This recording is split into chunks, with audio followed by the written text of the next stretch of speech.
Ada kembali di kabar utama, pemirsa, kepolisian Semarang akhirnya menangkap pelaku mutilasi yang mengecor korbannya dalam depo pengisian air ulang milik korban di Semarang, Jawa Tengah. Setelah penangkapan, polisi mencari barang bukti yang dibuang pelaku sebelum kabur.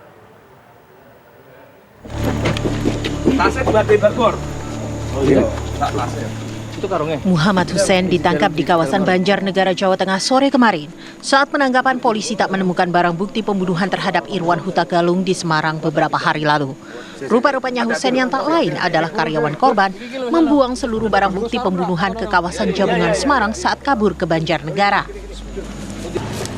Hussein membuang barang-barang korban dan barang bukti pembunuhan yang dikemasi pelaku dalam karung. Polisi pun memerintahkan Hussein membongkar karung tersebut. Seluruh barang bukti yang dibutuhkan polisi untuk melengkapi pemberkasan kasus ada di dalam karung itu. Polisi pun menggelandang Hussein ke Mapol Restabes Semarang. Namun, di tengah jalan Hussein rupanya mencoba kabur hingga polisi menembak kakinya. Rombongan polisi pun mampir dulu ke rumah sakit untuk mengobati luka tembak Hussein. Setelah interogasi panjang semalaman, polisi merilis kasus pembunuhan oleh Hussein hari ini. Hussein mengaku dendam karena selama bekerja dengan korban ia mendapatkan kekerasan fisik. Hussein adalah pegawai yang baru bekerja pada Irwan Huta Galung selama 1 bulan. Hussein melakukan pembunuhan saat korban tertidur Kamis malam. Hussein menusuk korban menggunakan linggis. Setelah membunuh, Hussein sempat keluar makan dan minum di angkringan dekat depo air isi ulang milik korban. Ia baru kembali masuk ke dalam depo sekitar pukul 4 dini hari. Setelah itu barulah Hussein melakukan mutilasi terhadap korban di beberapa bagian tubuh. Setelah itu tubuh korban dimasukkan ke dalam karung. Keesokan harinya, yaitu hari Sabtu, Hussein baru mengecor tubuh korban di salah satu ruangan depo. Pengecoran ia lakukan menggunakan semen dan pasir yang diambilnya dari rumah korban. Sementara itu potongan tubuh korban lainnya tidak dicor karena material pengecoran kurang. Setelah mengecor tubuh korban, Hussein kabur membawa barang bukti pembunuhan dan barang-barang milik korban. Uang korban sebanyak 7 juta rupiah digunakannya untuk bersenang-senang. Hussein mengaku tak menyesal melakukan perbuatan keji tersebut. Menyesal nggak, Mas? Enggak. Kenapa, Pak? Kenapa nggak nyesal? Ya karena dendam saya udah terlampiaskan. Oke. Hussein diancam hukuman penjara 20 tahun. Sementara pedagang angkringan yang diajak Hussein untuk bersenang-senang usai pembunuhan saat ini masih berstatus saksi. Akan dijerat dengan pasal KUP pasal 340 pembunuhan berencana, di mana disebutkan dalam pasal itu ancaman hukumannya hukuman 20 tahun penjara. Pak, ada rencana pemeriksaan kejiwaan nggak, Pak?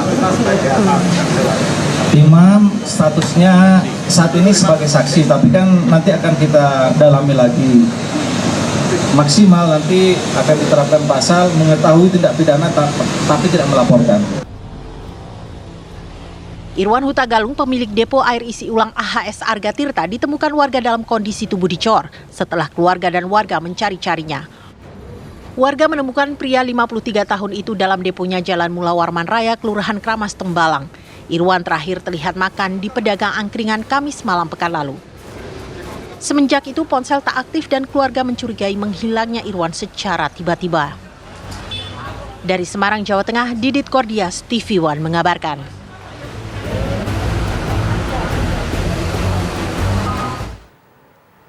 Warga Desa Biak Banggai, Sulawesi Tengah hari ini memblokade Jalan Trans Sulawesi. Blokade tersebut merupakan bentuk protes warga atas pembebasan terduga pelaku pengeroyokan.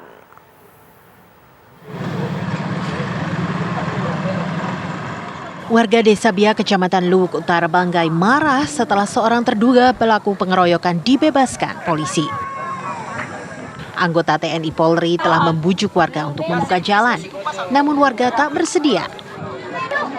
Mereka mengancam akan terus melakukan blokade sampai terduga pelaku pengeroyokan yang dimaksud ditangkap lagi. Sudah selesai. Iya, Pak. Cuma dikasih waktu sampai setengah 12. Iya. Masa kok pihak pelaku yang memaksa pihak korban? Ada apa sebenarnya? Karena saya masih urus pasien tadi malam di rumah sakit. Oh, tiba-tiba si pelaku dikasih keluar tadi malam. Jadi apa keinginan keluarga ini saat ini, Pak? Keinginan kita juga harus atur baik. Tangkap kembali. Jangan dibebaskan. Karena persoalan belum selesai ya. Belum selesai. Belum ada pernyataan dari kepolisian soal kasus yang membuat warga marah ini. Sementara itu kemacetan panjang terjadi karena jalur Trans Sulawesi yang diblokade merupakan jalur utama satu-satunya. Negosiasi yang alot pun terus dilakukan. Dari Banggai, Sulawesi Tengah, Andi Baswaheri, TV One mengabarkan.